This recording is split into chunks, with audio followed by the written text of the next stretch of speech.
Today is National New 3D Printer Day. Should we make it a day? Endorsed by 1233D. Hi, I'm Steve from 1233D. Today we're going to be doing an unboxing of the Anycubic S1 Combo. We had an enormous amount of input into the Cobra 3 when that was being pre-released. So if you haven't checked out that video, we will leave a link in the description, so be sure to go and watch that one as well. But for now, let's dive in. So, let's see what is in the box. Ooh, we have a bit of paper. What does a bit of paper say? S1 Combo. So, just the shipping paperwork. I shall remove that. The user manual. I shall pop on the floor. We need a table that rises and falls, because I could have the table hold it and lower the table. That would be amazing. If anybody would like to donate said rise and fall table, please feel free. So remove the square corner. Packaging protectors. We don't need those. My goodness, it's giving me a hernia. Whew. I think that's the front. We will see. So in the top of the packaging, packet of Allen keys. We have rid of the bag. Piece of foam. Shitting. Screen is pre-attached. Nice. I do like the way that manufacturers are getting more and more in theme with literally plug and play. Well, as close to plug and play as you can get. Here we have it. We should open the door. Inside we have a unit. And we have some more packaging. So we'll grab the Allen keys. Very, very clearly marked as to what we're supposed to be doing by the big red arrows pointing towards a hole with screws in. I'll remove this lid. So that is plastic. Some more foam. Okay, that's how we do it. It comes out the top. And then we do have then some more screws indicated with these further red arrows. Take out that box, take out more foam, and we uncover more screws and another screw. They have definitely secured this down very well, and we are there. So 1, 2, 3, 4, 5, 6 screws, and then it was locked under another screw at the back, which is marked by another red arrow. And then we have 2 more screws here and here, which are now easier to get to since we've removed that transport bracket, cradle bracket, whatever you would like to call it. So that is that out. We don't need those. So, bit of foam out of the poop chute. Snip off this huge cable tie from the extruder. Remove the bit of cardboard. We don't need that. Lift up the screen. Pop the lid into place, and then we have 2 power leads. We have a buffer, lots of parts, cable, spool holder, screws for the spool holder, a spare nozzle cleaner module, parts pack, screws for the filament hub, a bag of active carbon for air filtration, nice, a USB, a little sachet of grease, a needle for unclogging your nozzle. Hopefully we don't need that. So next, the Ace Pro unit. So this is quite a nice unit in terms of it does actually have a function that will allow you to dry your filament. Something as yet that the other competitors in the market haven't cottoned onto. They all rely solely on silica beads, desiccant to perform the magic, which is a consumable. Obviously this doesn't use that system. So another plus. We also have a new addition. They've implemented this part into the lid. The purpose of this is to basically keep the spools from bouncing around. I guess we shall put that up there like that. And I'm guessing now will be a good time to consult the instruction manual just to find out where we put the buffer. So I guess really we should spin it around so you can see what I'm doing. If you were going to install the spool holder, that fixes here. 2 screws. There's the bracket. There is screws provided for the spool holder, which are all clearly marked. It asks us, we have these holes here. This is the buffer.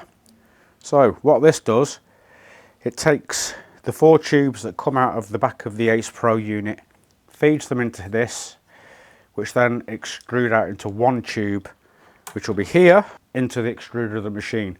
For those of you who are familiar with the Cobra 3, this module here is actually built into the top of the extruder. So they've moved it away from the extruder and put it as its own standalone module, which fits here. So there is little locators that basically seats in place, and then we fix it with the hardware bag that says filament hub. So there's just 2 screws. Grab the relevant size Allen key, which is that one. So what I'll do is I'll pop that through that first hole, line that up, start it off, don't tighten it all the way, get the other one in the second hole, just make it easier so you can actually lift it away and see that you're getting the screw in the hole. Proceed to snug those down, don't go mad, I always say that, don't go mad. There's a lot of heavy-handed people out there. We have this cable, which according to the diagram is going to be plugged into this slot, which you can't plug it into the other slot because there is 6 pins on this plug. There is 6 pins in there. Clickety click, done. Next, we want the tube, all the tubes. So 4 tubes. We have these little gizmos as well. These are quite handy. They keep everything neat and tidy. I'll show you how they work now. I think we need to remove the clips. Just watch these clips because they spring off and disappear. They have a mind of their own. So gently just pop it forward so that the clip clears the body of the ACE unit, like so. Keeping them on the table in front of you because you're going to need them again in a minute. First tube, push it in, make sure it's seated correctly. Here, doesn't matter which order you plug these in. So that's 1. Next up, 2, 3. Finally, the last one, number 4. And then, if you want to organise everything, grab one of these little dooblies, clip it on your tube, and basically use it to manage your arrangement, like so. And then once you've done that, grab your little blue clips again, clip them back into place. All that does is it pulls the collar out, and when the collar's pulled out, it stops the tube from being able to be pulled out by accident. So it's like a locking collar. So that is that part of this debacle completed. Next we have this tube for the extruder, and that simply pops in there, like so. So this stage of the operation is now complete. I guess really all we need to do is hook up the printer to the ACE Pro unit and all will be golden. So with this cable that we get in the box, both sides are the same. Oh no, they're not actually. We have a 6 pin on this side, we have a 4 pin on this side. So the 4 pin can only go into there, the 6 pin goes into there, and as you can see we have another 4 pin empty. Now the 4 pin empty is because if we wanted to add another ACE Pro unit, we'd plug the 4 pin into there and the 6 pin into the next one. So thus daisy chaining the arrangement. I'm not quite sure how that works with the buffer. I would have to look into that and see. I don't know if that's expandable. We shall let you know. So I shall spin the printer around as the final finishing touch before we turn it on the active carbon. So in here we have a little tab that is very snugly fitted. There we go. So pull down the tab, remove the little cover, open up the active carbon bag and arrange it in there. What you're aiming for really is just to make sure the carbon's spread it out and you're actually covering the grill in the back. Once you've done that, pop those tabs back in, clip it into place. We have now got filtration. Really, all that is left to do is power up. Do we have more leads? I need another lead. Just one more, please, Chris. Thank you. Ooh. So that is the ACE Pro unit fired up, ready to rock and roll. I'll turn the printer on. Oh, the UI. Nice how they've put it up here out of the way. Very large style screen, easy to read. So let's proceed. We have language. English is ticked as default. So I'm going to press next. We have global or China. Global is default. Yep. Wi-Fi scanning. It has picked up our Wi-Fi. No issues there. But for the purpose of the video, I am going to skip iCloud. So we have cloud connection. We can scan the QR code, install the app, send prints wirelessly, I would imagine. Machine does have a built-in camera, which is inside the chamber. So it should give you remote access to actually monitor prints. For the now, I'm going to skip that bit. Insert U-disc. So U-disc, USB. Inside of the machine here, we do have a USB port. I have plugged in the USB stick into the port. Next up, it will do a self-test, input shaping, and auto leveling. Start. So it's currently going through X detection, Y detection, and Z detection. I think that's why it's making a bit of a creaking noise, because it'll be measuring where its actual end stop locations are hopefully. Okay, it is about to start resonance compensation. Please place the printer smoothly and avoid other sources of resonance. So in simple terms, put the printer on something solid that isn't going to vibrate, wobble around or anything like that, unlike our desk, because otherwise this could interfere with the actual input shaping and resonance testing. I will hold the desk steady while we embark upon this journey. So, confirm. It might get quite noisy during this process, and as you can see from that first movement, it's now calibrated to where it needs to stop and start, so we don't have that grinding noise anymore. Here we go. I shall sit upon the desk strategically. Okay, so that's done it in one axis, is now repeating the same test again in the other axes. Okay, so next up we have auto leveling. So it's currently preheating. It's going to heat the nozzle to 170 degrees. Then it will perform a wiping of the nozzle before proceeding to probe the heat bed. It's a very nice UI, tells you like step by step very clearly what it's doing. Nice definition to the text, and it says, hold on, you are about to start your 3D printing journey. And let me tell you this, that journey will never end. Very philosophical indeed.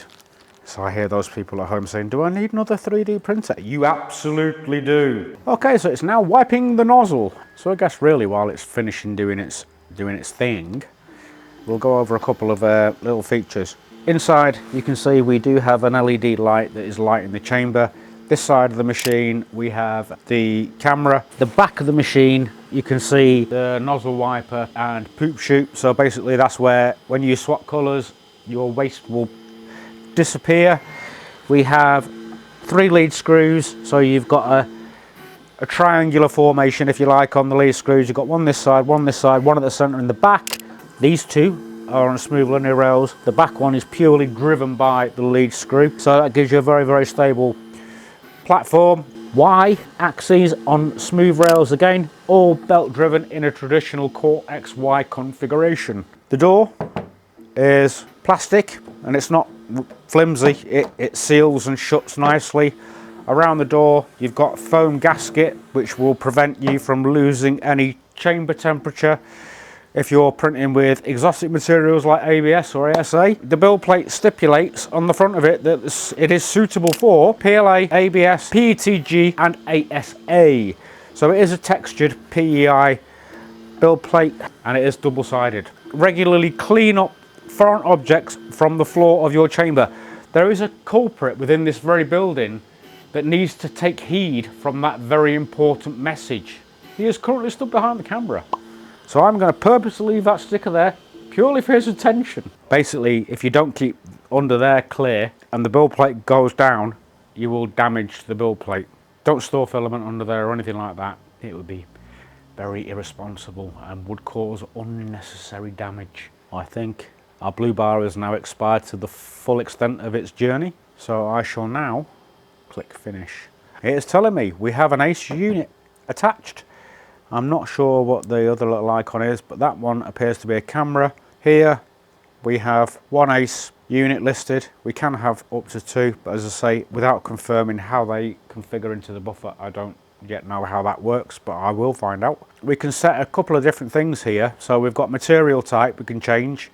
We can set the drying temperature. Currently the ACE Pro unit is set to a drying temperature of 20 degrees. We can set a timer for it. We can turn the dryer on, so you don't have to run this with it on. You can turn it off, which is defaultly switched off. You have filament backup. So filament backup means if we loaded all 4 slots out with partial used spools of the same material type, we could have filament backup enabled. So when slot 1 runs out, it switches to slot 2. So on and so on and so on. This means you will have zero waste on your spools. You can use every little bit. Settings menu. So currently it gives me the nozzle temperature, which is now cooling down because we've just heated it up to do the bed leveling. Build plate temperature currently cooling down, sat at 46 degrees at the moment, but dropping. Then we have chamber fan, which is not on. Then we have model fan and auxiliary fan. The model fan is the part cooling fan on the actual hot end. If you look at the orange bit at the bottom of the extruder, we've got dual cooling, both sides of the nozzle. Then we have the auxiliary fan, which is the big one situated at the side of the machine, which will blow air across the top of the model. We have calibration menu, which includes auto leveling, input shaping and PDI calibration. Then we have the option to move whatever we need to move in whatever orientation we want to move it in. These can be incremented up from 1mm to 15mm, right the way up to 50mm, and we can extrude and retract filament via that UI there, all in one go. Settings. So we have network. This is where we add the network if we need to. We then have print, which gives us print settings, non-standard nozzle, whatever that means. We have LED, so we can turn off and on the chamber light, filament detection detector, so it's going to basically automatically pick up that we have got filament or if we run out. And then we have belt detection. Now, I'm not sure what belt detection is. The only thing that I can surmise from belt detection is it will detect if the belts are too loose and need adjusting. Then you have system restore. Do not touch that unless you really need to. The machine could self-destruct. No, I'm only joking. Yeah, if you ever encounter a problem where you've updated a firmware version, for whatever reason, it's got bugs or it's got an issue, you can reset to factory. So we don't need to touch that. Next one, device. So it's giving us printer information. Anycubic Cobra S1. We have ACE1 information, so it's telling us the firmware version that we are on the ACE1. So, all in all, that is it. And it is now telling me, start printing. We need some filament. So I have a spool of Polyterra. This is red and dark blue. Very nice. I shall open the unit. Simply slide the lever across to the side, lift the lid, grab your spool of filament. Now this machine, device, whatever you would like to call it, is not at all picky as to you using a cardboard spool. So you simply pop that into the Ace Pro. You line it up with the rollers that are sat there. You then simply pop it in the hole and let the unit do its magic, like so. The light has stopped flashing. That would indicate to me filament is loaded. So I guess there's one thing to do, print. We'll go for the benchy. I have found a 15-minute benchy. I am going to proceed to press start printing. Please set material color. Okay, while it's doing its thing, should we do a bit of a recap? So, initial thoughts of the machine. So we have a plastic frame, plastic lid, plastic door, decent quality plastic. It's not cheap, flimsy, horrible stuff. The UI screen, touch screen, is very responsive. The colours are nice and crisp. The text is very easy to read. The actual aesthetics of the machine, to me, looks very modern, clean. The features that it's got, built-in camera, active carbon filtering, all of that good stuff is, again, really, really handy. USB on the side, to me, I would have liked it to not be on the side in case we wanted to stick this against another printer or in the corner. Around the back, everything's neat and tidily tucked away. We've got the poop chute, so obviously you're going to use this machine. Print yourself a bucket for the back to collect all your poops. So we will cut at that point and we shall be back soon. A few moments later. Benchy, done. Print time, 18 minutes, 7 seconds. Let's have a look at the benchy. Well, ladies and gentlemen, boys and girls, members of the jury, I do have to say that is an outstanding quality benchy. No real issues with that whatsoever. The only critique that I could see so far is the first layer may need the flow increasing. Until we actually slice some files of our own and print them, I can't confirm or deny that. But I mean, yeah, I mean, there's absolutely enough extrusion there to stick it, as it was stuck nicely to the build plate. But overall aesthetics for that, I mean, everything is present and correct. I've got fractional amount of stringing between the door. There's no real artifacts or anything on that print. So overall, that is a win. We shall now put the machine through its paces. We will slice some more files. We'll print some multicolour stuff. That is it from me. You can find details to this machine and any other machine that we carry in stock in the link in the description. So please be sure to check those out. And if you do have any questions regarding this machine or any of the other machines that we have done review videos for, please drop them in the comments box below. We will do our utmost to answer you as quickly as possible. You can also contact us via email, which will also be in the description. So yeah, I hope you've enjoyed this video. Goodbye for now, and we shall see you on the next one. As always, we aim to have the most competitive 3D printer prices on the market. If you see any of our printers being sold by a mainstream retailer for less, please drop us an email using the link in the description and we'll do our very best to beat their price. Also, if you're watching from outside the UK, check the description for links to our European 123 3D sister stores.